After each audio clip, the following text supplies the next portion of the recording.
क़याम अमन के बाद जनूबी वज़ीरिस्तान की रौनकें बहाल। गोमलजाम डैम पर FC साउथ की जानिब से 3 रोज़ा मेले का इनेकाद किया गया। मज़ीद जानेंगे नुमाइंदा बोल न्यूज़ शहराज अहमद से। जी शहराज अहमद, बताइएगा।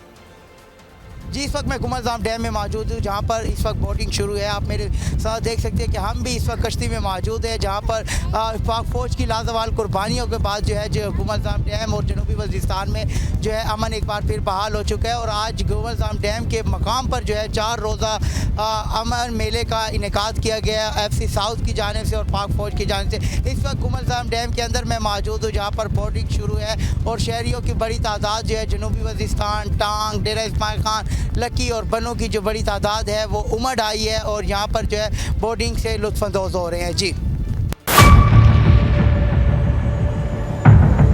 बड़ी ईद की खुशियों में बोल ने दिया अपने अवाम का साथ। अवामी शिकायत पर बोल ने उठाई आवाज।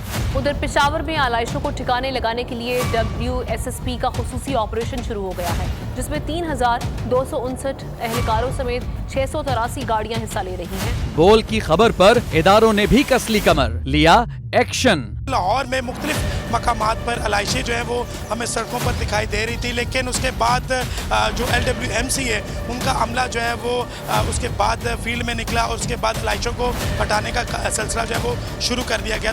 क्योंकि बोल है पाकिस्तान का नंबर 1 न्यूज़ चैनल। सब्सक्राइब करें और बेल दबाएं ताकि कोई खबर रह न जाए।